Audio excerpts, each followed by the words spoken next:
réseau wana ezalaki démantelé ndenge nini oyo bazalaki na bacarte moko standard oyo bana ozwa mbongo basituation ya mboka toza wapi tozokende wapi tokosuka wapi compte donc nde tobimisa mbongo na mpesa bango mpesa bakongo baprivilégié ya kabila donc ça dit bango na kabila loso kabila longo na pouvoir baokufana ensemble alors faut avoir privilège moi l'équipe bato mususu bazaki 30 alinga les a combien moi to moni banane nemi to moni shadari to moni boshab na kati on pe katumamba gazalaka pa na kati na ba misu bakufi misu batikali ba baza vivant ce que za o bomoni ba kombatangi wana ba créer circuit wana ezali na ba carte bancaire. Et puis, et là que c'est étonnant, car tu as la capacité à octobre la banque, nous faisons la monde.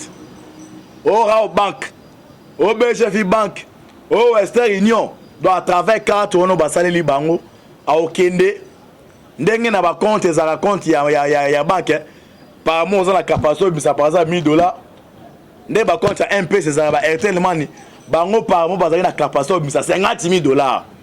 Donc bon wana ezali mbongo ya l'État. Doye esika to ozala. Aza soit na Kiona, Singapour. Aza na besoin de dépasser $10,000. Yo quelqu'un na banque à travers carte on a pour abimisi mbongo. Bo calculer bandeko. Banda 2008. Bazali 30. Mutumo aza na capacité de $50,000 par mois. Beta d'abord 50,000 fois 30 par mois, ça lui combien? Jusqu'au bana 2008, ti na moi le do. Ti c'est que ça un pouvoir ba konta ozambongo wana. Bonjour, bonjour, bonsoir na bandidon sur la voix céleste. Mbote na bino, mbote bozali ebele. Partout dans le monde, boza Rolanda biso par la internaute. Niveta zinamoni, pasteur César Munganga, Europe si ou sur match en Belgique. Vous dites ça monte à connu en Belgique. C'est que tout qu'on a Suisse, Bozana, Asie, Océanie, en Afrique. Précisément, en Angola, dans mon docteur émérite, sans oublier en République démocratique du Congo, Ezaline Konabino, Moïse Maoka, Antiba, l'émission Bolingara, tout le bateau, oh, tout ça, la décryptage, il y a actualité politique. Merci à John Mobo qui est bien sur ma caméra. Équipe moi la voix céleste ndeko Alvin Bea neto ba toujours lola eza ko futa c'est matoroloba nzambe ya botoroza wapi bo s'abonner pour na bozwaka actualité en temps réel lelo sujet ou soit thème oyo to sur la biso na bino izali réseau ya ba au cadre ya Kabila oyo ezaki démantelé na IGF antiba lo expliquer bino aboyeba réseau na ezaki démantelé ndenge nini o bazaki na ba carte moko standard o bana ozwa mbongo tokolobela makametali ya loi ya Noel Chani révélation de Salema eza na journal moko américain bimisi pour identité ya Moïse Katumbi to sala ba analyse pour na koyeba situation ya mboka toza wapi tozokende wapi tokosuka wapi sans plus tarder tokoti na makamotali ya réseau ya eux ont démantelé dans IGF. Le 12 janvier 2008, ils ont 30 cadres. Il y a PPRD, où ils ont contacté le gouverneur à l'époque. C'était Jacques-Claude Massangou. Il était le gouverneur de la Banque centrale du Congo. A créé les bango compte. Donc, on a un peu ça. Bango MPC va privilégier à Kabila. Donc, ça dit bango na Kabila, lorsque Kabila on a pouvoir, on couvre ensemble. Alors, il faut avoir privilège, moi l'équipe à tout musus. Bazaki 30. Alinga les a combien? Moi, tout le monde banane Nemi. Tout le monde Shadari, tout le monde Boshab. À l'époque. na kati on pe katumamba kazalaka pa na kati na ba misu ba kufi misu batikali ba baza vivant ce que eza au bomoni ba komba tangi wana ba créer circuit wana ezali na ba carte bancaire et puis eloko eza étonnant carte wana baza na capacité ya kotambola na banque nyonso eza na monde au Rao Bank au BGF Bank au Western Union donc à travers carte wana basaleli bango aokende ndenge na ba compte ezala compte ya banque par mois oza na capacité obimisa par exemple $1000 nde ba compte ya MP ezala ba Airtel Money bango par mois bazali na capacité obimisa $50,000 donc mbongo wana ezali mbongo ya l'État donc esika to ozala aza soit na Kiona Singapour aza na besoin de dépasser $10,000 yo keka na banque à travers carte on a pour abimisi mbongo bo calculer bandeko banda 2008 bazali 30 mutu mo aza na capacité obimisa $50,000 par mois beta d'abord 50,000 fois 30 par mois ça li combien jusqu'au banda 2008 ti na mois le do ti c'est que ça un pouvoir ba konta ozambongo wana awa yo jeune ya PPRD o ba pesa ko $100 $50 au défendre bon comprendre que ba wana à part ba cause la ba ministre là mbongo ba ibie moi ça d'abord hein réseau ba kaki d'abord wana privilège là ba donc de 2008 ti na mois le lo bazo mbongo wana $50,000 fonctionnaire à fouta ma combien enseignant à fouta ma combien yango na lo baso moni mutu azo ba ke non Kabila kuta zaki malamu mfazo na pouvoir chuba embeli mama ka tuna ntiba bini chuba embeli so moni mutu abike no Kabila kuta zaki bien chuba embeli parce que bato yo ba sacrifier génération ya ba jeunesse donc à part que ça la ministre à part que ça DG ba créer sous cycle mo mbonge kendaka pourquoi bato ba oza ki monter ba ya décret ya boye donc mukili oyo ezali mukili ya tata nzambe to força kite tozala ba congolais mais nzambe ne mutu asepela kopesa biso mboka oyo ati kopesa mboka oyo te apapesi biso nyonso oyo toluka ko na ba prière na Congo tozala nango mais ba homme politique congolaise et on a besoin de fois que non au Koloba que non armées infiltrées ok armées infiltrées Rwanda za attaquer biso ok mais nous d'abord hommes congolais yemugo homme politique congolais azando qui a vu naï pas bizarre raison na bosala kango Rwanda za kite et zana ba congolais o bazo ki mboka o comme héritage ya ba koko na bango et puis eloko ezo kamwisa parmi bato ba bénéficier na plan oyo ya circuit bancaire oyo réseau mafieux oyo la majorité ça ba identifier na bango misu baza ba rwandais alors réseau ça démantelé ndenge nini boyebi que non les États-Unis na RDC ba signaki accord partenariat gagnant-gagnant sur tous les plans. États-Unis a joué engagement pour aider RDC dans la lutte contre l'anticorruption. Parce que Mboka Nyon se pone comme émergent et ça a développé ce qui va mis dans la carte Mboka Nabino beaucoup de gens comme Moroté. Je me suis dit que comment ça va bazo kanga bato apo okangango natal na biyo pendande bambuza bezo ekoku ebe mutu ala bango ba mukolo o apa okanga bato apo okanga yoza ekoku do la lingala ba ya simple oza zoba parce mboka oyo ba mi bazali mboka eza développer te alors réseau eza démantelé ba pesi IGF rapport que eza na réseau moko bando mon réseau international parce que pendant osala ba siko ya bo batakabla basali bazo qui soutient mon sur le plan international ne bazali circuit oyo qu'eza na ba individu moko mais jusque là ba identité bango yebana quitter eza na ba individu oyo baza na autorisation ya ko bimisa mbongo par mois au-delà 50 000 $. Mais mbongo bazo bimisa bazo na avantage à kotambola ko bimisa na pays non ça na monde. Mais ressources mbongo e uta na caisse à l'état congolais. Alors il faut que Lukasko ko trouver réseau ana. IGF a bandi ko mener une investigation en janvier. Dans une formation, mais comme maintenant on a presté, on a besoin de couper Sabino. Donc pendant janvier, IGF, eux ils allaient diriger dans Gilles. Eux ils allaient dire pas moulé ma casse.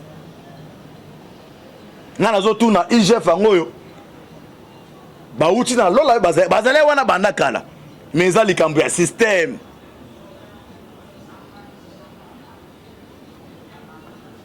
Donc pendant janvier. Bandi qu'on mène une investigation. Donc chaque mois, 30 personnes, moi comme mon cas, ça 50 000 $. Bamé qui a contacté le gouverneur Arthur de la Banque centrale du Congo. Il y a un avis Sabino à l'autre fois. Si vous avez quoi, il dépasse pour Rolandangaï. Force ya Kabila. Ezaki focalisé na biloko misato. Ya liboso azaki fort sur le plan politique. Ya mi bala azaki fort sur le plan militaire, ya mi ça sur le plan financier. Donc tu sais que a réussi ko démanteler ko déboulonner Kabila sur le plan politique. Azo ko réussi ko démanteler sur le plan militaire. Mais là au Kabila c'est là on siku ya mbongo. OK na politique. Bon, on a des terroristes qui ont frappé la France et les États-Unis. Et là, vous permettez de faire fort et ça d'abord Mbongo. Mbongo est répondre à Nyonso. Alors, force à Kabila, tu as dit que tu as dit que IDPS. Kabila n'est pas pour la Kabila. Non. Les mais sa question, force à Tika Nango Ezali à Mbongo. Alors, il faut raisonner. Parce qu'après en 2023, comme il y a Canada, à côté de la carte, il y a Moutoumou, il y a un bon âgé à bousculer ma camp. Donc, il faut s'accaparer sur le plan financier. Ce qui est là, c'est un carré minier. Oh, il faut famille, il est là, alors, bon, ça, on ne peut pas démanteler les réseaux. Il y a pendant janvier, il y a une investigation. Ndenge bayo kanaka batuana, mbongo wana awa babazo angote. Mais ce que bibi libanda nde ba comme ko utiliser carte wana. Mais après aza na capacité obimisa mbongo wana. Mbongo wana banda ozongo awa e kabla za na pouvoir. Mais banda tiseke daya carte wana comme utiliser mingi libanda. Ils ont si mutu aza na $4.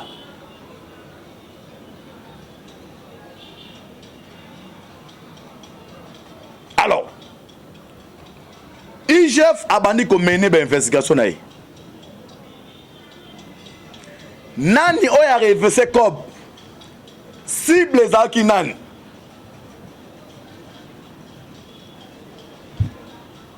Ceux qui boza na pouvoir.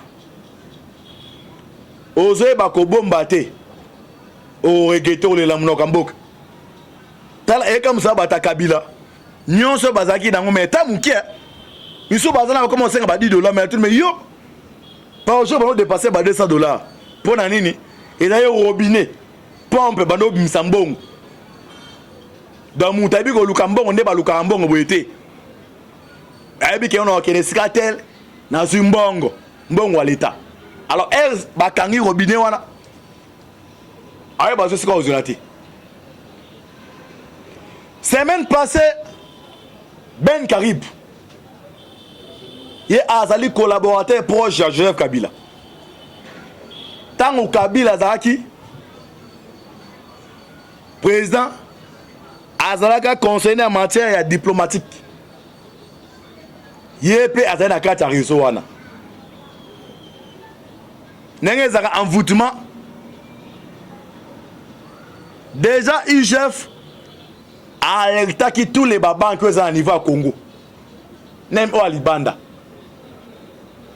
so problème ezalaki ke non peace ya carte wana eza moyen badécouvre yango ezalaki te alors esali ndenge nini ke réseau ezala démantelé Ben Caribou semaine passée bamonaki na kati ya banque moko eza na niveau ville ake koretire mbongo ndenge envoûtement esalemaka soki be piake ekotaki ake na carte wana ok bango babi te keno déjà fuite d'information ezalaki même inspecteur wana IGF bapesi bango mission bolandela bato tel boye mais biti ya bato badolukisa bango bayebaki te ezali seke entre IGF na présidence de la République vers 13h45 IGF à travers ma collaborateur naï bazui fuite de formation non il y a un monsieur aza na kati ya banque mo quelque part azo bimisa mbongo mais carte oyo azo utiliser pour bimisa mbongo eza carte oyo bato nyonso basalela boye te baye kodécouvrir parmi bamafie oyo baza recherche les messieurs etake moto azo bimisa mbongo aza na kati ya liste wana bainforme François Beya pa baye kozwa apprête digital ya carte wana piste wana carte wana bisaka mbongo baya balandela boye baza nombre ya 30 kaka pido piste wana bazwi ya apprête wana ya carte wana ba alerter na babanki nyonso ya libanda wa bimisa mbongo baya ko découvrir ba identité na bango nyonso bazali 30 na répéter 30 ya bato ya Kabila misu bakufa misu baza en vie batala bakombo boye Ramazan Shadari Evariste Bochap Nemi Milano baza na kati ya liste wana do banda 2008 ti moya lelo oyo do ye na carte ne wana ok na banki kaka pa abimisi mbongo ya leta réseau wana de un IGF otimbila ke non réseau bon pone salema il faut gouverner à banque à le courant donc alors IGF na ibisa biloko déjà bana musumo bengo ba antiba za na réseau donc nezawa boka moite Jacques de Mansango waza gouverner à banque centrale du Congo ya kala yebe ba interpeller aibisa biso clair nani afasitaki mafia wana parce qu'on calcule 50 000 $ par mois fois 30 personnes au calculé par année 2008 2009 2010 2011 2012 2013 2014 2015 2017 puis de 21 ans tel degré à mafia depuis de 21 ans près de 11 ans pardon 11 à 13 ans bato moko boye à part koza ba ministre bakenda kozwa mbongo wana na niveau banque bato wana baza bato na bamboka neti ya Chine ba obengisa bino na stade de Mati bakati bino mitu pe boza bato e boza do bo dépasser na kimutema be ya satana ndenge bato wana bazaleli et puis so remarqué bato wana nyonso bazaka na liste wana tina moya lelo moko ta trahi Kabila donc après pena bato amenene makila na répéter parce que ta liste bato wana o ba bénéficier na siku wana tina mo le moko ta trahi Kabila to sengi na justice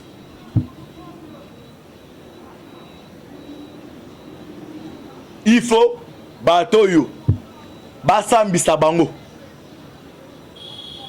même si vous avez un procès à caméra ça mabongo. Merci na IGF ba congolais baza simana yo yango nezaki réseau oboki ya mafia oya ba Shadari. Deuxième point que na makambetali ya rapport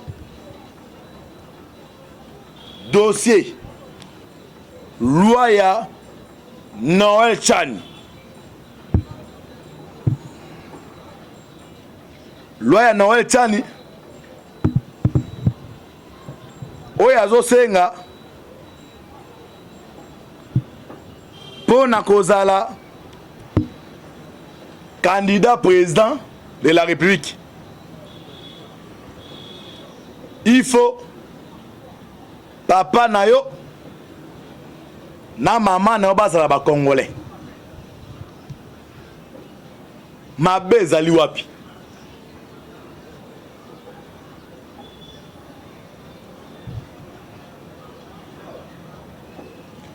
Eza na ndeko moko afandaka na mboka États-Unis. Américain ko contacter quelque administration ya ba américain. Ye Américain ko pesa sa biographie ya Moïse Katumbi.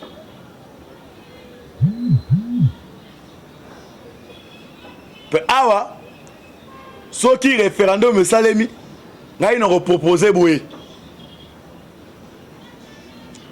Ba identifier congolais nyonso. Toye banana aza congolais, na aza congolais te. Ndewa kombo na kombo na Augustin Chibangu. Ye apesi biographie ya Moïse Katumbi. Na biographie alobi nini? Atunde ba première question. Qui est Moïse Katumbi? Abani Kolimbola. Aujourd'hui, Katumbi est également plus proche qu'il ne l'a jamais été de devenir le premier dirigeant africain descendant d'un réfugié de l'Holocauste. Le père de Katumbi, Nissim Soriano,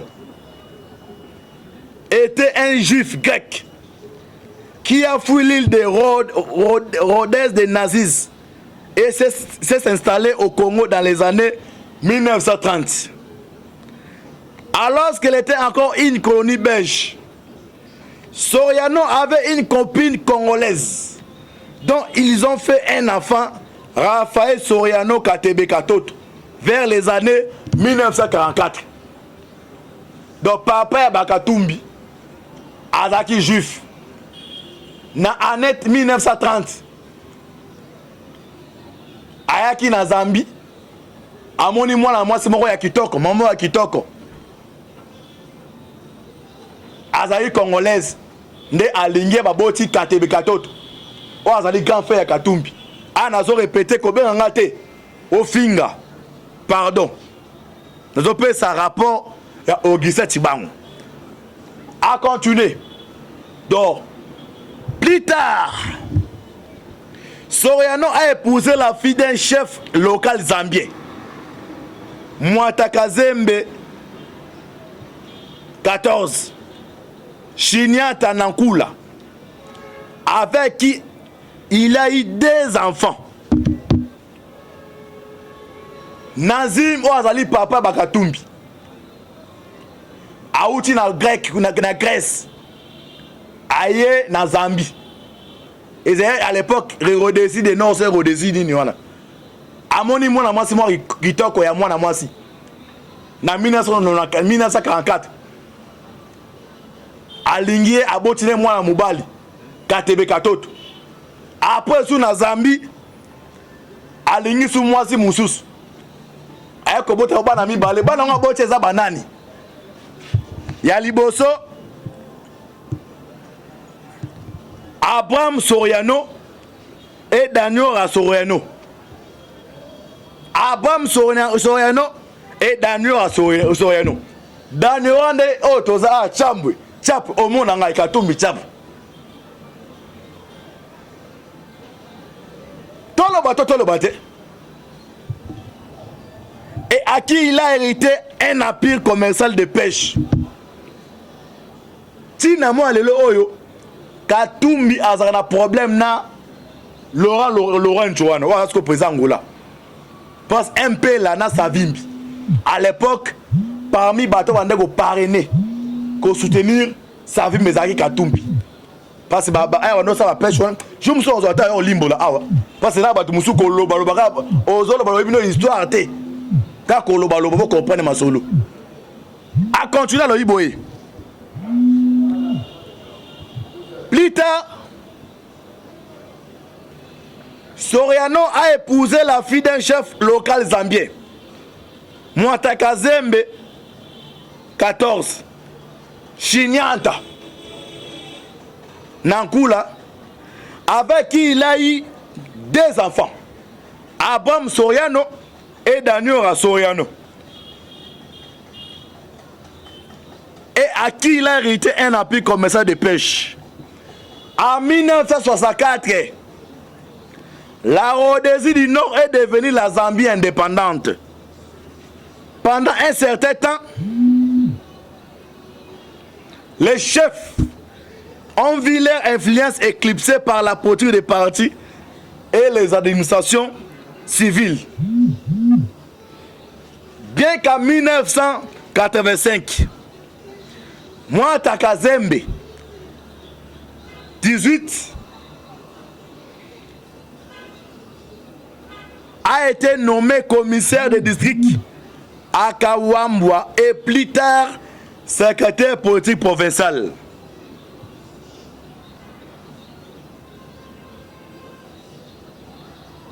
Pour comprendre d'abord, en briefing, en grosso modo, identité Oyo, Ogisa Chiba Oyo a vivre en États-Unis, après si ma révélation, il y a famille, il y a biographie, il y a Katumbi. Parce que Noël Chani, il y a un Libanga. Nakata Moulila Boaki, oh, mais Libanga Noël Chani Boaki. Bon, ça fait des calmes, mais Moutouma Zogan, aïe, aïe, oh, papa. Noël Chani Libanga Boaki dans les Moulili. Et ça, je me suis dit que je awa. Soro Bambi, et Andeni, Bambi, Libanga, na Moulili. Oh, aïe, ça que je na ibite, ça, bon, moi. So, Noël Chani Azunera Libanga. Abouaki, est-ce que tu vas aller belé? Mais tu comprends, Moutouma Bada, aïe, aïe, aïe, oh, papa. Tout ça, bisonné, mais Libanga, aïe, ndene. Ah, c'est Libanga, oh, et c'est une yo. Total aboué. Moïse Katumbi. Nenga za awa. Ba journaliste ba kende katanga. Moko moko $5 000, $5 000. Oya presse internationale ba sonner rolé. Ba Christophe Boabouvé. Ba aussi ba $30 000, $30 000.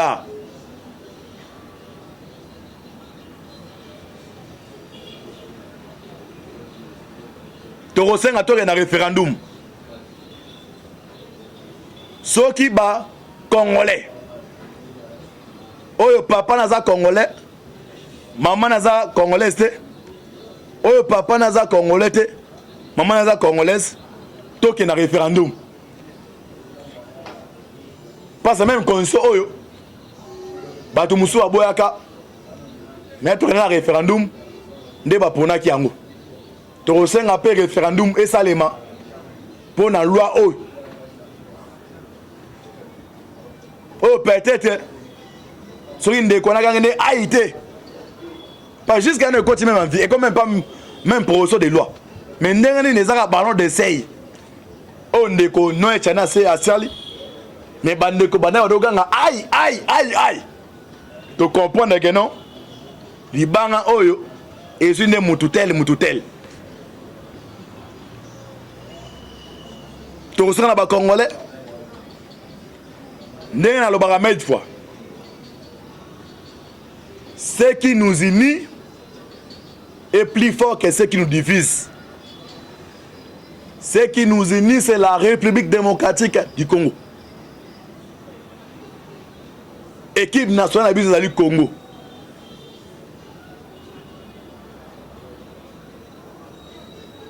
Tous à la bonne encore. Pour nous délivrer mboka oyo. Tous les laquenons armées infiltrées à travers loi oyo. On les a engagés ngai. Peut-être, dans un adverbe de doute, peut-être trop réduire l'infiltration.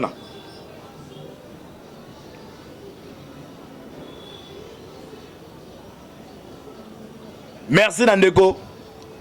John Moboke Bende. Oh, c'est ma caméra. Merci l'équipe, moi la voix céleste. Merci Bandeko Bola Dabiso. On a besoin de poser des questions. Au commun Antibal a répondu. Mais on a qu'à ça réserve intimidation. Na go finger. Parce que dans le bateau, il lance sur le quai de Zamba Zanabino. Bon, continuez à prier ma casse. Parce que vous prier ma casse pour le Congo. Tozo kende petit à petit pour la délivrance. Yambokao. C'était votre humble secrétaire, Moïse Mankantibal, affaire à suivre. Ciao. Plus tard, Soriano a épousé la fille d'un chef local zambien. Mwataka Zembe, 14. Chinyanta. Nankula, avec qui il a eu 2 enfants. Abraham Soriano et Daniel Soriano. Et à qui il a hérité un appui commercial de pêche. En 1964, la Rhodésie du Nord est devenue la Zambie indépendante. Pendant un certain temps, les chefs ont vu leur influence éclipsée par la politique des partis et les administrations civiles. Bien qu'en 1985, Mwataka Zembe, 18, a été nommé commissaire de district à Kawambwa et plus tard secrétaire politique provincial.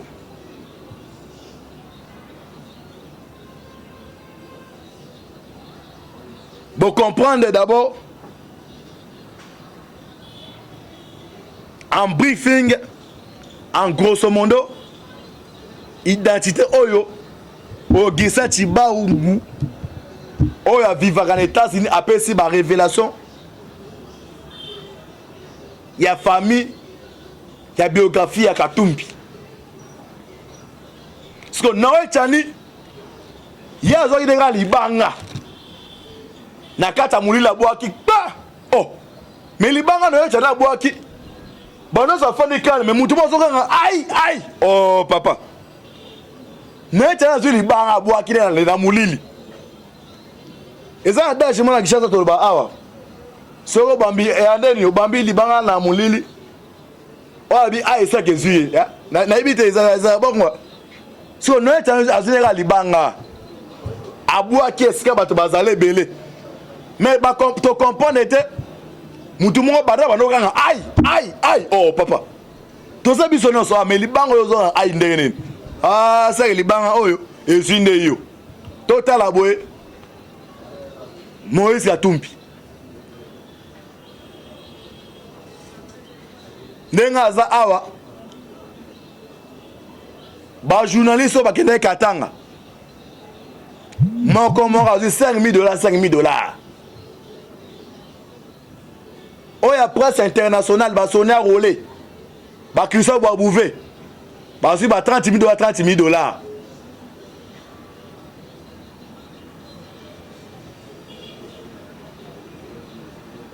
Torosenga tore na référendum. Soki ba congolais. Oyo papa naza congolais, maman naza congolaise te. Oyo papa naza congolais te, maman naza congolaise. Toke na référendum. Parce même condition oyo bato musu aboyaka mais to na référendum nde ba ponaki yango. To senga pe référendum esalema pour na loi oyo. Oh peut-être sur une déconne ngene aïté.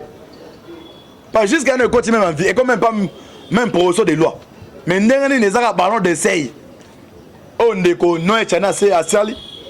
Mais bandeko bana odoganga aïe. Tu comprends que non? Libanga oyo et une mututel. Tu sera ba congolais. Ndena lo baramètre fois. Ce qui nous unit est plus fort que ce qui nous divise. Ce qui nous unit, c'est la République démocratique du Congo. Équipe nationale du Congo.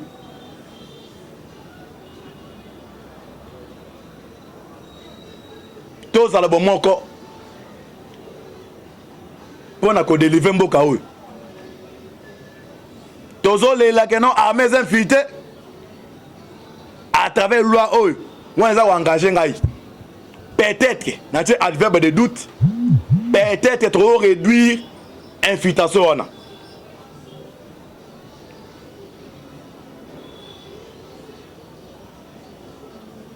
Merci Nandeko. John Moboki Bende. Oh, c'est ma caméra. Merci l'équipe, moi la voix céleste. Merci Nandeko pour la Dabiso. On a besoin de poser des questions. Au commun Antibal a répondu. Mais on a qu'à ça réserve intimidation. Na go fing. Parce que on a bateau bête lance sur le rodinde. Zamba za nabino. Bon continuer à prier ma casse. Basa on va prier ma casse pour le Congo. Tozo kende petit à petit pour la délivrance Yambokao. C'était votre humble serviteur Moïse Antibal, affaire à suivre. Ciao.